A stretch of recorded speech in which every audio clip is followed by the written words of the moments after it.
말씀 빌립보서 1장 1절로 2절 말씀을 보도록 하겠습니다. 빌립보서 1장 1절입니다. 그리스도 예수의 종 바울과 디모데는 그리스도 예수 안에서 빌립보에 사는 모든 성도와 또한 감독들과 집사들에게 편지하노니 하나님 우리 아버지와 주 예수 그리스도로부터 은혜와 평강이 너에게 있을지어다. 아멘. 1절에 보면은 그리스도 예수의 종, 그리스도 예수의 종 바울과 디모데 이렇게 말씀하고 있습니다. 오늘 1, 2절 말씀을 중심해서 우리는 누구인가요? 이렇게 제목을 잡아봤습니다. 우리라고 한 표현은 나와 또 나와 관계된 여러분과의 관계 속에서 우리라고 표현하지 않습니까? 그래서 우리는 누구인가? 개인적으로 볼 때는 스스로 나에게 질문할 때 나는 누구인가? 나라고 하는 정체성은 무엇인가? 뭐 이런 질문이 되겠습니다. 우리는 성도죠. 좀 후에 말씀을 드리겠지만은 우리는 하나님의 자녀라고 하는 특별한 존재라고 하는 사실을 오늘 기억하면서 말씀을 들으면은 은혜가 될 줄로 생각을 합니다. 그래서 성도에게 필요한 의식이 뭔가? 그래서 자신의 정체성을 분명히 아는 의식, 스스로 느끼는 그러한 삶을 살아갈 때에 어쩌면은 성공적인 삶을 살 수 있다. 이렇게 말씀을 드릴 수가 있습니다. 자, 여러분, 요즘에 제가 기도해도 조금 언급을 했습니다만은 참 오늘 우리 한국, 대한민국의 그 정치권에서 나타나고 있는 행태들 보면은 참으로 혼란스럽지 않습니까? 그래서 이 정치권에서는요, 서로 대립하고 있는 것이 우리 대한민국 국가의 정체성이 무엇인가라고 하는 것이 굉장히 이렇게 서로가 도전적으로 공격하고 싸우고 그렇고 지내고 있지 않습니까? 논란이 크게 벌어지고 있는 대한민국, 우리가 어떤 나라에, 우리는 어떤 나라에 살고 있는가? 대한민국은 어떠한 나라인가? 대한민국의 정체성은 무엇인가? 이러한 사실이 뉴스를 통해서나 아니면 유튜브를 통해서 많은 그런 정쟁이 일어나고 있는 것을 보게 됩니다. 그래서 지난번에 서울시장과 부산시장이 새로이 당선이 되지 않습니까? 보면은 그 정치 싸움에 있어서 얼마나 혼란스러웠는지, 참 코로나19로 인해서 엄청나게 환란을 당하고 있는 이때에 정치적으로도 혼란스럽기 때문에 우리의 마음이 평안하지 않지 않습니까? 오늘 제가 말씀을 드리려고 하는 것은 무슨 국가의 정체성을 꼭 말씀드리고 싶어서 드리는 말씀은 아니고, 오늘 말씀을 통해서 나의 정체성, 우리의 정체성, 이것을 말씀드리고자 하는데, 먼저 우선적으로 제가 요즘에 일어나고 있는 이러한 행태를 보면서 간단하게 이 말씀을 정리하고 싶은 거예요. 우리 대한민국의 정치체제는 무엇인가? 자유민주주의냐? 사회주의 국가냐? 공산주의 국가냐? 이런 어떤 정치 체제에 대한 이런 혼란스러움이 많이 나타나고 있잖아요. 사실은 우리 대한민국이라고 하는 것은 자유민주주의 국가라고 하는 사실을 헌법에 잘 나타나고 있지 않습니까? 그래서 대한민국의 헌법 제1조 1항에 보면은 대한민국은 민주공화국이다. 그렇게 돼 있어요. 이 항에 있어서는 대한민국의 주권은 국민에게 있고 모든 권력은 국민으로부터 나온다. 바로 이것이 헌법의 제1조입니다. 자, 이 말씀을 드리면서 드리지 않을 수 없는 말씀. 인간 세계에 나타나고 있는 이 정치 체제는요, 완벽할 수가 없습니다. 어떤 체제든지 장단점이 다 있게 마련이에요. 그런데 성경에서는 어떤 정치 체제가 가장 위대한가? 그것은 바로 신정 체제라고 하는 거죠. 그래서 신정 국가라고 하는 하나님이 다스리는 나라. 그래서 이스라엘 백성들은 처음에 신정 국가였지 않습니까? 지금은 체제가 좀 달라져 있지만 그러나 그들이 추구하는 것은 바로 하나님의 나라, 하나님께서 통치하는 나라를 추구하고 있는 겁니다. 사실 우리 기독교적인 정신에 있어서는 자유민주주의든 뭐 사회주의든 공산주의 이런 전체주의 국가들, 이런 국가들 중에서 어쩌면은 이미 다 한 번씩은 거쳤던 나라들이 많이 있잖아요. 국가가 있고. 그런데 검증된 사실로 보면은 자유민주주의 국가가 가장 어떻게 보면은 성경에 가까운 그러한 체제가 아닌가 그런 생각을 하는 것입니다. 그러므로 우리 대한민국도 원래 세워질 때에 그리고 제1대 대통령인 이승만 대통령이 또 헌법을 만들 때에 이러한 체제를 이루기 위해서 자유민주주의 국가를 세웠지 않습니까? 사실상 북한도 민주주의 국가라고 하면서 인민공화국이라고 그렇게 말하지 않습니까? 그러나 모든 체제 중에서 자유를 배제한 자유가 없는 체제는 사회주의 체제입니다. 그러므로 자유라고 하는 것이 얼마나 소중한지 몰라요. 그런데 자유라고 하는 것을 주장을 하지만은 사실상 자유가 없는 그런 공산주의 국가나 사회주의 국가들을 우리가 잘 알지 않습니까? 자, 그렇다면은 우리 대한민국은 이렇게 정체성으로 볼 때 자유민주주의 국가 아닙니까? 자유시장 경제를 추구하고요. 그래서 이러한 정체성을 확립할 때에 그 나라는 그 나라가 원하는 존재의 사명을 다하는 그러한 국가가 될 것으로 생각을 합니다. 자, 그렇다면은 우리가 어떤 나라를 만들어 가야 될 것인가? 이거는 자명한 사실이라고 볼 수 있습니다. 그런 의미에서 오늘 본문 말씀을 통해서 이제는 개인으로 돌아가서 우리가 성공적인 삶을 살려면은 우리 자신, 개개인의 스스로의 정체성에 대해서 분명한 의식을 가지고 있어야 참으로 성공적인 삶을 살 수 있다.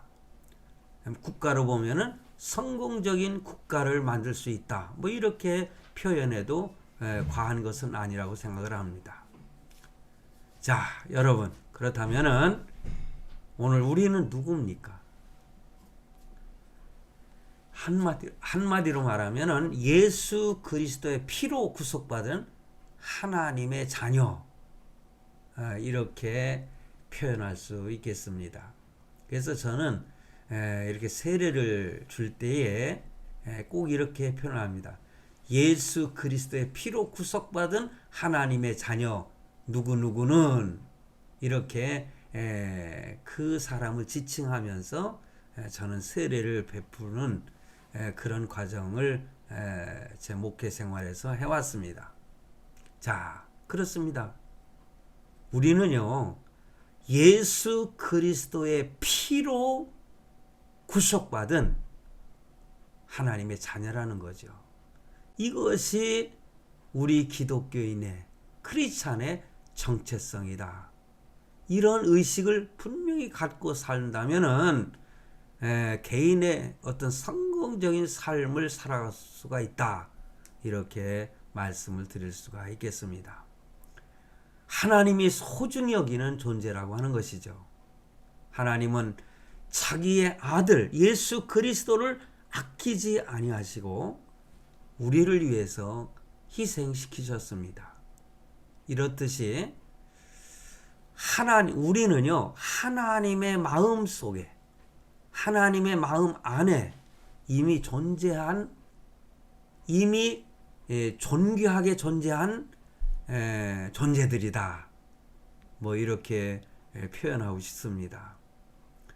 하나님의 마음 속에 간직하고 있는 존재, 그게 바로 저와 여러분입니다. 그러므로 우리 하나님은요, 우리 주님은, 예수 그리스도는 저와 여러분, 참 오늘날에 그 전 세계 인구가 70억에 달한다, 그렇게 표현하고 있는데 70억 명 중에 한 사람, 그것도 아주 조그만 나라 대한민국, 그리고 여러분들이 살고 있는 서울이면 서울, 경기도면 경기도, 이렇게 뭐 부산이면 부산, 각 그곳에 존재하고 있는 저와 여러분을 품에 안고 계시고 기억하고 계신다고 하는 사실을 분명히 의식하시기를 바랍니다. 아멘. 얼마나 귀합니까? 전병진이라고 하는 한 정말 70억 중에 한 사람인 그 좀 먼지와 같은 하나의 티와 같은 그러한 존재를 우리 하나님은 기억하고 저의 이름까지 기억하고 있다는 사실이에요. 예수님께서 길 가시다가 뽕나무에 올라가 있는 삭개오를 향해서 삭개오야, 삭개오야 이렇게 부르셨잖아요. 언제 개인적으로 만난 적도 없고요. 이 삭개오를 이렇게 알고 계신 어떤 그 관계 속에서 말이에요. 그 몰랐잖아요. 그런데 하나님 예수님은 알고 계셨어요. 삭개오야 내려오라. 내가 오늘 너의 집에 유하여야 되겠다. 이렇게 말씀하고 계시는 거예요. 그러므로 가장 중요한 건 바로 뭐냐? 우리 주님이 나를 알고 계신다고 하는 사실. 믿습니까? 이걸 믿으셔야 됩니다. 이것이 믿음의 출발입니다.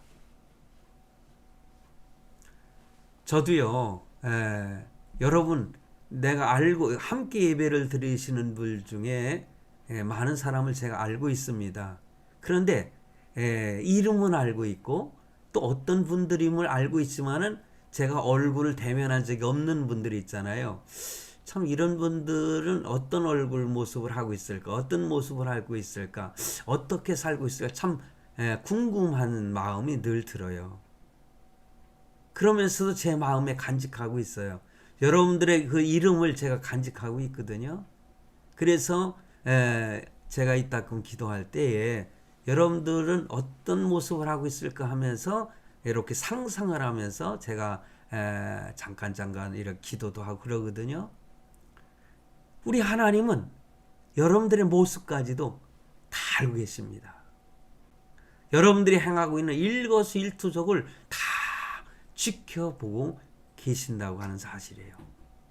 이런 의식을 갖고 있는 것이 신앙의 어떤 출발이다. 이렇게 말씀을 드릴 수가 있습니다. 성도 여러분, 예수님은요, 우리를 온 천하보다도 더 귀한 존재로 생각하고 계시는 것입니다.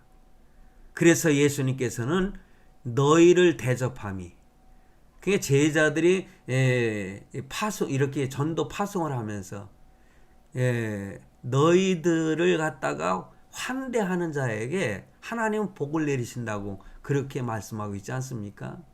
그러나 너희를 거절하면은 하나님도 그들을 거절하신다. 이런 표현을 복음서에 말씀하고 있습니다.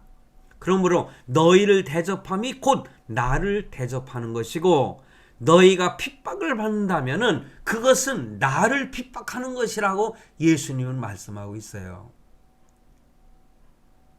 청년 사울이 다메섹으로 가다 예수님을 만났잖아요. 그때에 예수님께서 그를 부르시잖아요. 사울아, 사울아. 그러니까는 주여, 뉘시오니까. 그러니까 나는 내가 핍박하는 예수라. 사울은, 이 청년은 예수님을 만나본 적이 없는데, 예수님을 핍박한 적이 없는데, 나는 내가 핍박하는 예수라는 거예요. 이 의미가 무엇입니까? 예수 믿는 사람들을 핍박하고 거절하는 사람들, 그것은 바로 예수님을 핍박하고 거절하는 사람들이라, 그런 말씀이에요. 그러므로 혹시라도 이 영상을 보시면서 예수를 믿지 않는 분들이라면은 여러분 이 말씀을 꼭 기억하시기 바랍니다.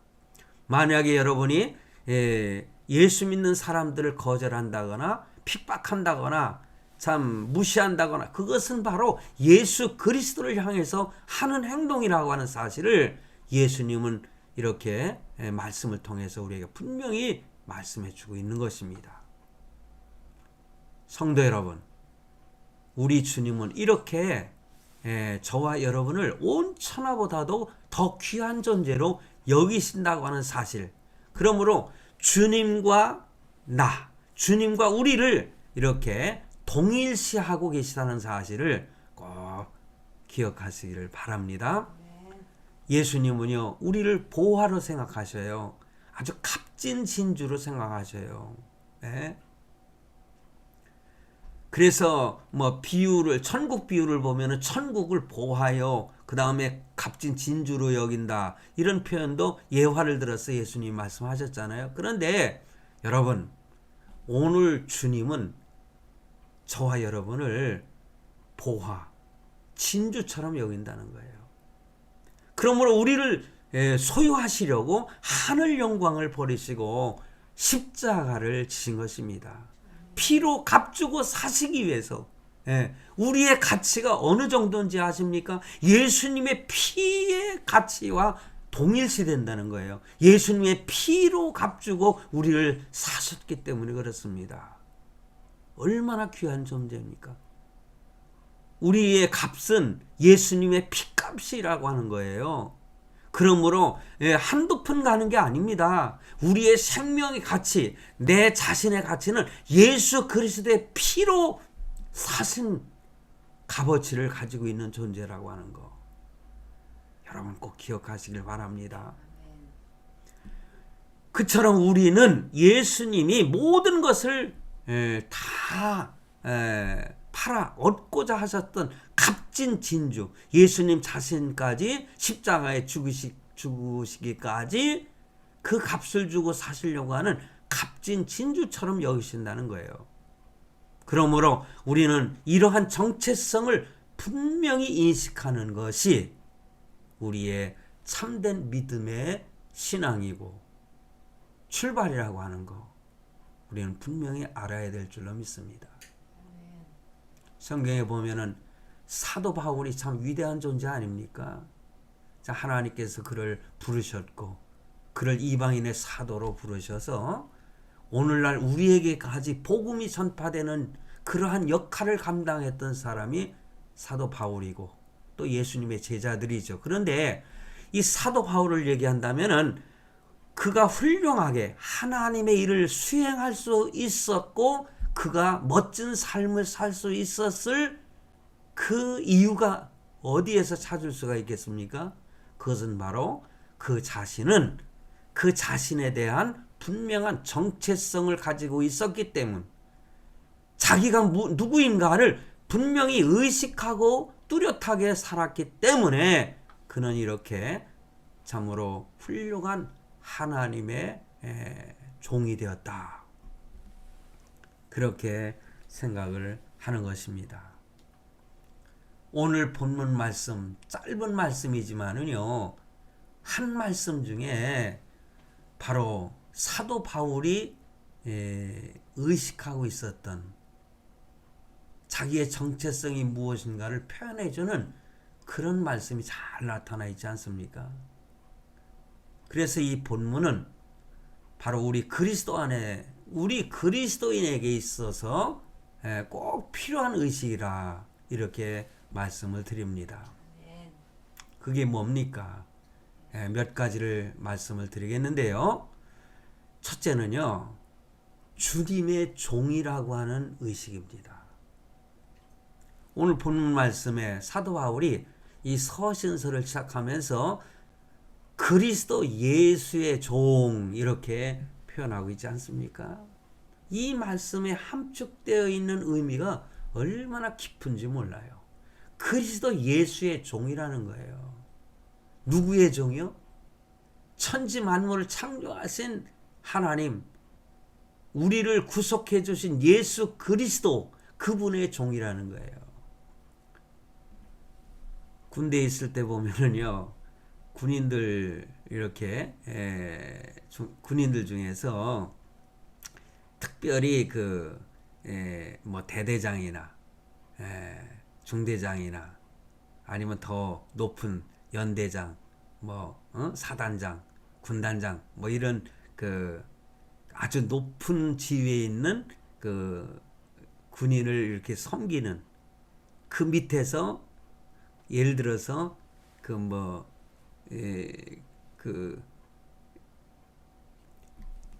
군대에서는요 그런 사람들 뭐 따까리라고 그렇게 표현을 하거든요. 한마디로 말하면 비서를 말하는 것입니다. 그래서 대통령의 비서 중 이렇게 그들의 위치가 정해져 있는 것처럼 우리는요 누구의 종이냐, 누구의 따까리냐 이런 표현을 해서 죄송합니다만은 바로 그리스도 예수의 종이라고 하는 거예요. 그러면서 그런 사람들은 대개 별로 잘나지도 못했으면서도요 얼마나 떵떵거리고 잘난 척하는지 몰라요. 아무개의 비서라는 거예요. 그래서 어느 회사나 이런 데도 보면은 그 비서라고 하는 위치가 별것도 아니지만은 굉장히 어떤 권세가 있는 그런 행동을 하는 위치에 있는 그런 사람으로 인식하고 있지 않습니까? 오늘 우리는 하나님의 종입니다. 다른 종이 아니에요. 그래서 종의 의식을 가져야 되는데, 그러나 이런 종의 의식을 갖는 건 누구 앞에서 뭐 잘난 척하고 뻐기고 그러라고 그래서 그리스도의 종이 아니라고 하는 거. 잘못하면은 이런 것 때문에 시험에 빠지고요 범죄하는 경우도 생길 수가 있어요. 그래서 오늘날 목회자들이요, 저도 참 목회자이지만은요, 목회자들이 뭐 하나님의 종, 주의 종이라 이렇게 불리잖아요. 그런데 목회자만 주의 종인가요? 일반 평신도도 주의 종인 것입니다. 그래가지고 참 그 주의 종이라고 불리우면서 누리려고 하고요, 큰 소리 치고 엉뚱한 방향으로 가는 그러한 행동은 하나님께서 가장 싫어하시는 거거든요. 그래서 정말 그리스도의 종이라면은 어떤 종의 의식을 가져야 되느냐? 나라고 하는 존재가 내 것이 아니라는 거죠. 나는 내 인생의 주인이 아니고 내가 가진 것도 내 것이 아니라는 거죠. 사실상 우리가 잘 알지 않습니까? 하나님의 종은요, 모든 것들을 하나님이 잠시 맡겨놓은 것뿐이라는 거죠. 그러므로 그걸 잘 이렇게 간직하고 운영을 잘 해야 되지 않겠습니까? 그런데 그걸 가지고 내 것이냐 누리고 다른 사람들 갖다 핍박하고 이런 데 사용한다면은 이거는 종의 의식을 바로 가지고 있지 않은 것이다. 다른 말로 표현하면은요, 나는요 내 뜻대로 사는 것이 아니라 주님의 뜻대로 절대적으로 순종하며 살아가는 것, 이것이 종의 의식을 가진 성도다. 믿습니까? 사실 마지막 때에는요, 하나님께서는 그러한 충성된 종을 원하십니다.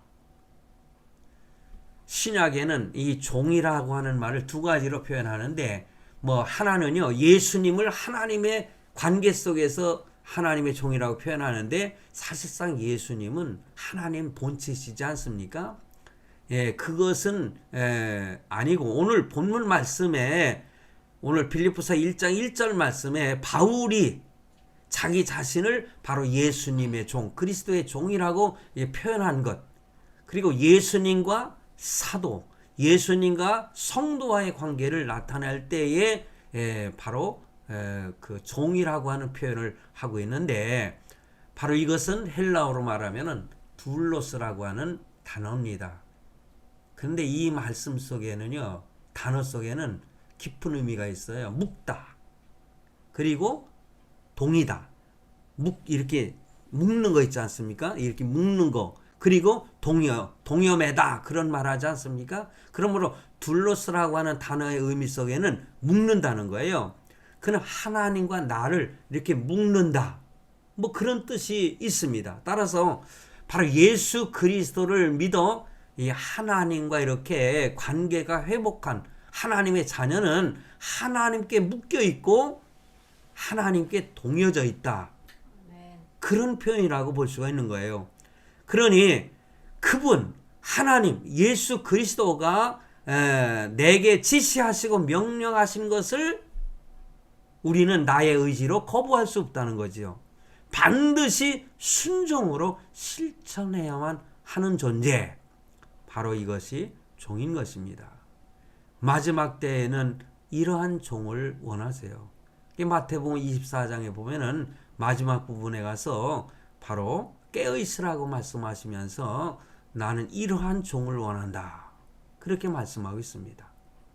그래서 우리는 여기서 그 마태복음에 나타난 말씀 속에서 주인을 향한 종의 충성이 바로 하나님의 종의 본분이고 의무라고 하는 사실을 분명히 알아야 됩니다. 자, 한 가지 재미있는 사실은요. 이 히브리어나 헬라어, 전 될 수 있는 성도들에게는 헬라어를 쓰고 뭐 이런 그 히브리어 이렇게 단어 자체를 쓰지 않고 이렇게 해석해 가지고 설명하기를 참 좋아하는 성격입니다. 그런데 충성이라고 하는 단어는요. 이거는 제가 표현을 하고 싶어요. 이 충성이라고 하는 단어는 히브리어로 아만이라고 하는 단어인데 이건 세우다 그리고 지탱하다 이런 의미가 있고요. 이거는 또 다른 의미가 있어요. 신뢰하다, 진실하다, 믿다 이런 의미가 있어요. 그런데 헬라어의 피스토스라고 하는 단어도요. 이걸 하나의 믿음이라고 할 수 있는데 이렇게 표현도 하는데 확신하다, 동의하다, 의존하다. 자, 제가 이런 말씀을 왜 드립니까? 이것은 바로 충성이라고 하는 것은 하나님께 완전히 매여져 있고 하나님이 명령을 내리면은 절대적인 순종만이 있을 수밖에 없다. 이런 존재가 바로 종이다. 그리고 충성이라고 하는 단어. 너희는 하나님께 충성하라. 그는 절대 순종하라는 거예요. 절대적으로 진실하라는 거예요. 예? 그것이 바로 피스토스라고 하는 단어 의미 속에 들어있어요. 믿음이라고 하는 단어가 바로 또 그런 의미를 가지고 있지 않습니까? 우리가 한자로도 보면 충성이라고 하는 것은 마음 이 가운데 중자가 아래에 마음 심자 이렇게 돼 있지 않습니까?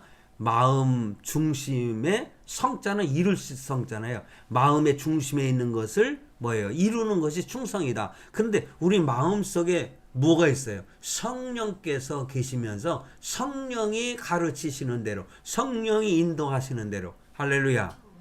그러니까 성령이 우리 마음속에 계시는데 이분이 원하시는 것이 바로 나의 소원이요 나의 뜻이라는 거죠. 하나님의 뜻은 나의 뜻이고. 할렐루야.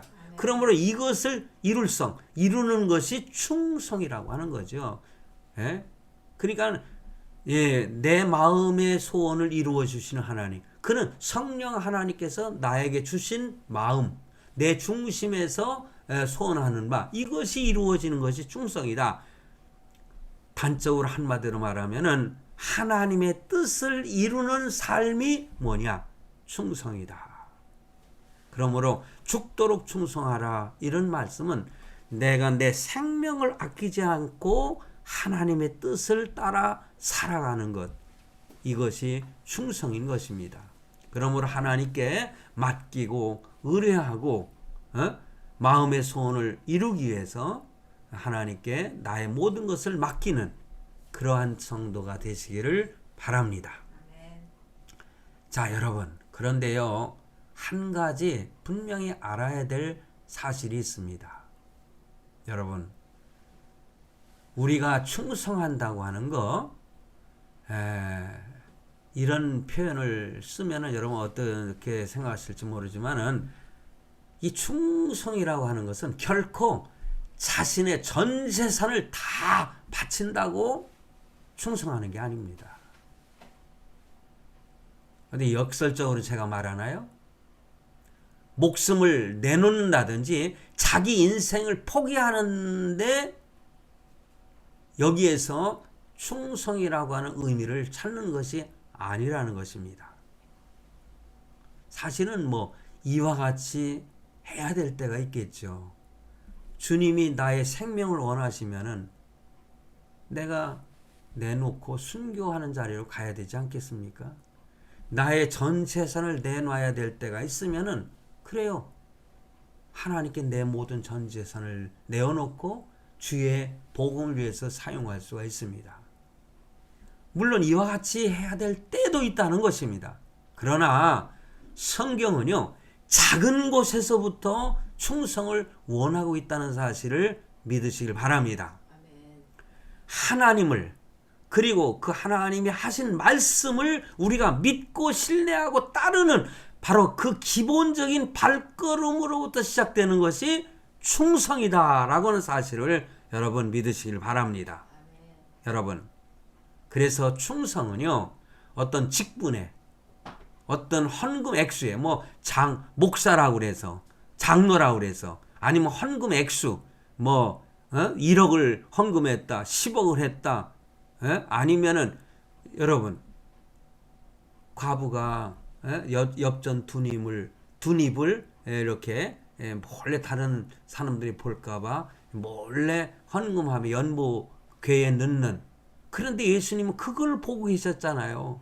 그런 여인을 칭찬하셨잖아요.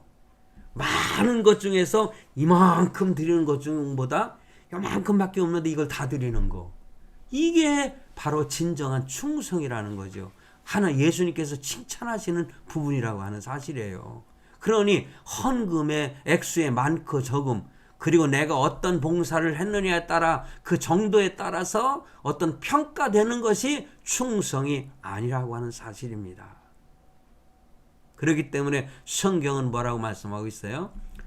고린도전서 13장 3절에 보면은 몸을 불사르게 내어줄지라도 사랑이 없으면 내게 아무 유익이 없느니라.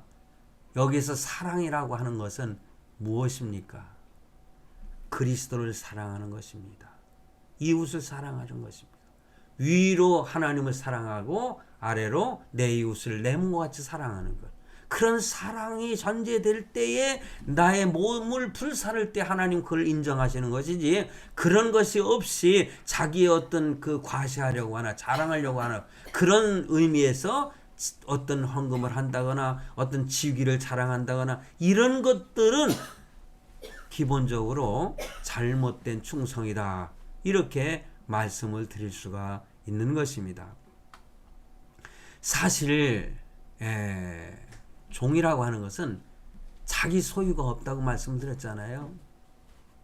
그래서 청직이라고 하는 거예요. 맡겨주셨다는 거예요. 청직이.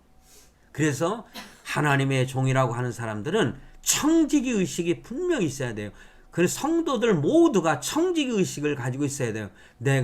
그래서 예수님께서 달란트 비유를 말씀하셨잖아요. 1달란트, 2달란트, 5달란트 이렇게 받은, 하나님께서 많이 주셨으면 많이 주신 것만큼 헌신을 해서 그만큼 남겨야 되는 거예요. 그냥 그것을 하나라고 해서 작은 것이라고 해서 그냥 다 묻어놓고 그냥 참 장사하지 아니하면은 무익한 종이라고, 악하고 무익한 종아, 이렇게 주인한테 책망을 받는 거예요. 그러니까 나에게 지금 맡기신 것이 한 개냐, 10개냐, 100개냐에 따라서 그에 따라서 얼마나 더 헌신되고 충성스러워야 되는지 여러분 계산하실 수 있지 않습니까? 그 종 자체가 내 자신이 바로 누구의 것이에요? 피로 값주고 사신 주의 것이라는 거예요. 큰 값을 치르고 예수님이 나를 사신 거예요. 그러면 나는 내 것이 아니라 주의 것이라는 거죠. 그는 내가 가진 것도 주의 것이라 이런 말씀. 내 뜻도 주의 것이고 믿습니까? 우리는 이렇게 오늘 본문 그리스도 예수의 종이라고 하는 그 단어 속에 이 엄청난 의미가 들어있는 것입니다. 자기 과시가 있어서는 아니 되는 거예요. 종은 오로지 주인에게 충성하면서 칭찬받을 기대조차도 하지 말라는 거예요. 종은요, 주인은 그냥 집에서 있는데 그냥 놀고 먹는다고 할지라도요, 종은요 밭에 가서 열심히 하루 종일 일을 했어도요 돌아와가지고 뭐라고 합니까? 그 주인이 먹을 음식을 또 만들어야 돼요. 주인에게 갖다 드리면서 뭐라고 하는지요? 나는 아무런 칭찬받을 만한 자격이 없다고 고백을 해야 돼요. 왕 앞에 선 신하들이 뭐라고 합니까? 황공하옵니다. 죽여주시옵소서. 이 표현이 바로 뭡니까? 바로 그런 의미가 있는 거예요. 종이라고 하는 거, 하나님 앞에 그리스도의 종이라고 하는 것, 이런 의식이 분명히 있어야 이 세상에서 성공적인 삶을 살 수가 있는 거예요. 이러한 의식을 가지고 있다면은 아무리 혹시라도 섭섭한 일도 있을 수가 없다. 하나님 앞에 속상한 일도 있을 수가 없다. 여러분, 이걸 지나친 해석이라고 여러분 느끼십니까? 아닙니다. 우리는 하나님 앞에 평생을 헌신을 했어도요, 하나님, 나는 아무런 그 하나님께 내놓을 수 없는, 참 뭐라고 할까요? 자랑할 것이 없고 또 칭찬받을 것이 없는 종입니다. 무익한 종입니다. 이렇게 표현을 해야 된다는 것이죠. 그럴 때 그의 삶은 하나님이 그대로 놔두시지 않지 않습니까? 두 번째 가질 수 있는 의식은 사명감입니다.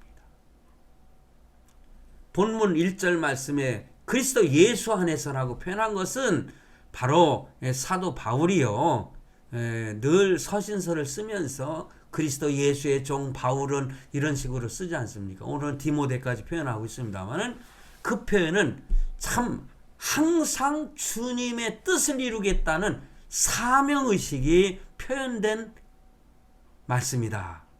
그렇게 생각을 합니다. 성도에게는 가장 중요한 사명이 있어요. 그게 뭡니까?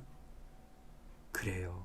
교회를 섬기고 다 이런 것도 중요하지만은요, 사도행전에 분명히 말씀하시기를 온 천하에 다니면서 복음을 전파하는 거예요. 복음사도 마찬가지고 예수님이 이 땅 위에 33년 동안 사시면서 그리고 우리 그 성도들에게 부탁하신 것은 바로 뭡니까? 복음을 전파하는 거예요. 세상 사람들이 듣든지 안 듣든지 복음을 전파하라. 복음을 전파하는 것, 이것은 선택사항이 아니에요. 내가 하고 싶다고 하고 말고 싶다고 하는 게 아니에요. 저는요, 선교사라고 하는 의미를 인도에 가서 제가 깨달았어요. 뭐 선교사 하면은 그 선교사가 무엇인지 무엇을 해야 하는지 다 이렇게 표현을 하는데, 선교라고 하는 의미와 선교사라고 하는 의미가 다르더라고요. 저는 그런 것도 모르고 선교사로 갔었습니다. 그런데 제가 선교 훈련을 받으면서 어느 교수가 그런 말을 하더라고요. 뭐라고 하는 거 아니? 선교 미션과 선교사 미셔너리는 다르다는 겁니다. 그건 뭐냐? 선교는 이거는 끊임없이 감당해야 될, 그러니까 따지고 보면은요, 이거는 필수 사항이라는 거예요. 필수. 선택이 아니에요.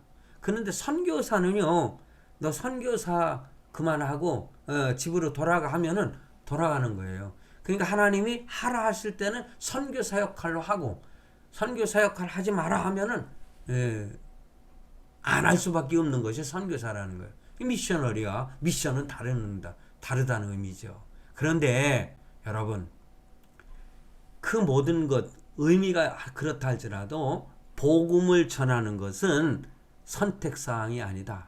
언제 어디서나 듣든지 안 듣든지 받아들이든지 안 받아들이든지 너는 동네에 들어가서 복음을 전파하라. 그리고 나올 때는요, 그들이 거부하면 뭐라고 그랬어요? 먼지까지 다 털어버리라고 그랬어요. 그건 하나님이 갚아주는 거예요. 성도 여러분, 만약에 내가 이러한 분명한 의식이 있다면요, 오늘 우리가 신앙생활하는 것이나 우리의 그 일반 경제 활동이라든가 우리의 삶 자체에 있잖아요, 흔들리지 않죠. 방향은 분명하기 때문에 그렇습니다. 주님이 나의 구주시라면요, 다른 사람들에게도 나의 구주라 고백할 수 있도록 복음을 전해야 되지 않겠습니까? 내가 천국의 백성이라면 다른 사람도 천국 백성이 되도록 복음을 전해야 되지 않겠습니까?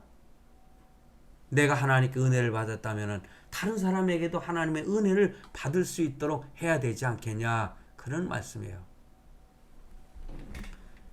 내가 어떻게 살아야 하겠다.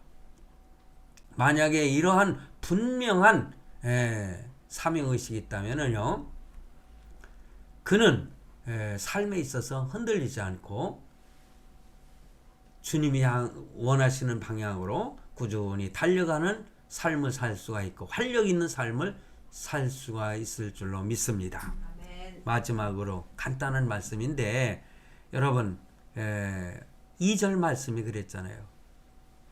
2절 말씀은 참 편지를 쓰면서 이 사도 바울이 성도들에게 복을 빌어주지 않습니까?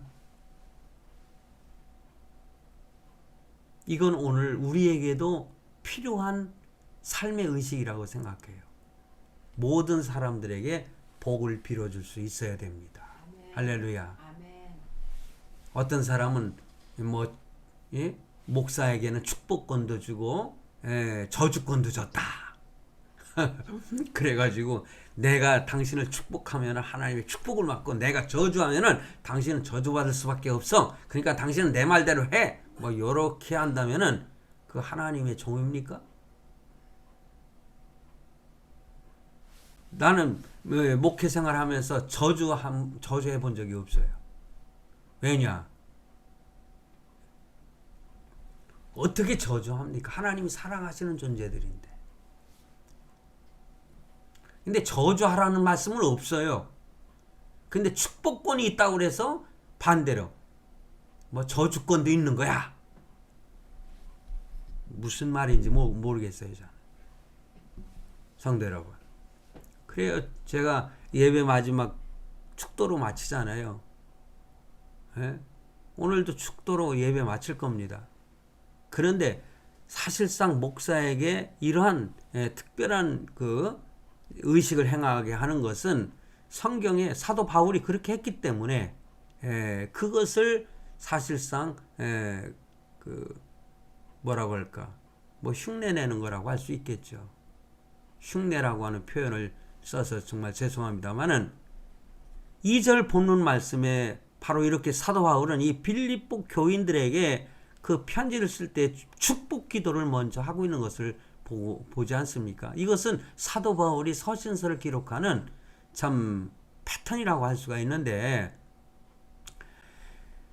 여러분, 그러나 분명히 알아야 될 것은 상대방의 마음을 여는 것은 그를 위해서 축복할 때의 마음이 열려지지 않겠습니까? 아멘. 그러므로 어떤 사람과의 대화 속에서도 먼저 그 사람의 복을 빌어줄 때에 사실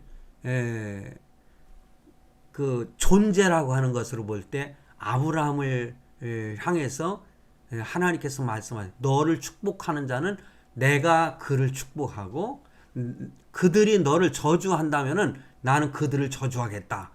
이런 복덩어리죠. 복덩어리. 얼마나 귀한 걸. 그래 나를 함부로 대할 수가 없어요. 예수님께서 나는 내가 핍박하는 예수라. 사도 사울을 향해서 하신 말씀처럼 나를 주님이 동일시하시는 거예요. 아브라함도 하나님이 당신과 참아 하나님을 당신이라는 표현을 안 하는 게 좋다고 하는데 표현을 이렇게 합니다. 일치하는 거예요. 동일시하는 거예요. 그러므로 전병진 너를 축복하는 자는 내가 너를 그 사람도 축복하고 너를 저주하는 자를 나는 그를 저주하겠다. 이것도 하나님의 약속입니다. 대단한 긍지가 생기지 않습니까? 여러분 오늘날 기복신앙이 나쁘죠. 복만 받으려고 예수님 앞에 나오면 되겠습니까? 그런데 저는 목회자로서 생각해 볼 때 이 기복주의는 잘못이지만은 목회자는 축복을 많이 해주는 것이 좋겠다. 많이 복을 빌어주는 것이 좋겠다. 저는 그렇게 생각을 해요. 여러분들도 믿지 않는 사람들에게까지라도 복을 빌어주는 그러한 성도가 될 때에 그를 위해서 기도해주고 복을 빌어주고 할렐루야. 그러면은 하나님은 여러분에게 복을 빌어주시고 축복을 주실 줄로 믿습니다. 그래 우리는 서로가 복을 빌어줌으로 서로 기쁨을 나누는 그러한 한평생의 삶이 되기를 주님의 이름으로 축원합니다. 저도 이렇게 축원해 드리지 않습니까? 축원합니다. 기도하시겠습니다. 하나님 감사합니다.